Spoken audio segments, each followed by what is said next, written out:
Oh, hello, good morning mga Uragon, mga besh, mga bay. Ito na naman ang inyong abang lingkod. Mag-uumpisa na naman ang ating pang day 13 ng Burning Fat Morning Runnywalk. Ayan, umpisa na naman tayo guys. Ito na naman, start na naman tayo. Time check, alas 6:07 ng umaga. So ayan, ito na naman, galing sa work area. Iikot na naman tayo ng 20 minutos. Pagkatapos ng 20 minutes, mag-exercise. Ayan, okay.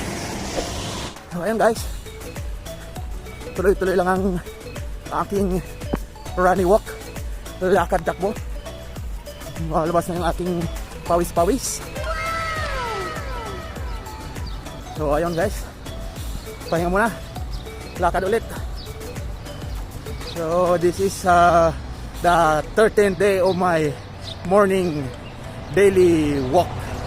Ayan, pang 13 days na po ni Uragon na naglalakad-lakad, lakad takbo, running walk. Ayan, may running tayo, mayroon tayong walking. Ayan, para ma-burn ang aking fat. Ayan, kasi mataba na, tumataba. Kung sa baboy, pira na 80 na, 80 kilos. Kita nyo guys, dito yung ating area ko. Medyo lumiliwanag na. Ayan.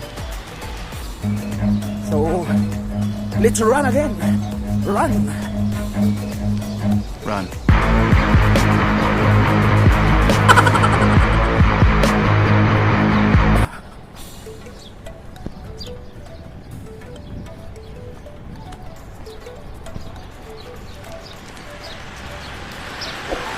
Ayun guys, malapit na ako makabalik sa working area.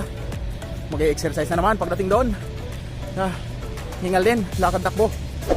Oh, ayun na nga mga Uragon, mga beshi, mga bay. Andito na ulit sa working area. So mag-start na naman tayo ng 5 minutes basic exercise. Stretching natin yun pagkatapos ng running walk. Okay? No.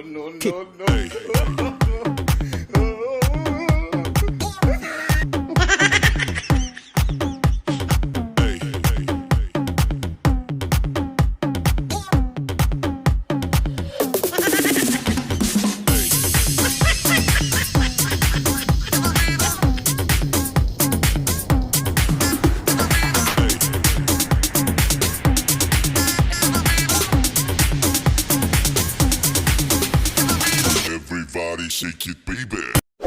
So that's all for today's video mga Uragon. Tapos na yung aking 5 minutes exercise, basic exercise. Ayun, pero medyo pinawis-pawisan tayo. Di pag ano dito, medyo malamig-lamig pa eh. So yun na nga guys, bukas kita-kita ulit tayo. Okay, so ayun na nga guys, tapos na naman yung aking 5 minutes basic exercise. Ayan, na-stretch na naman yung ating mga muscle. So dito na ulit magtatapos ang aking video. So maraming salamat guys. Kita-kita ulit tayo bukas, pang day 14 bukas. So maraming salamat. And if you like this video, please like and share. And don't forget to subscribe to my channel. See you tomorrow. Bye-bye.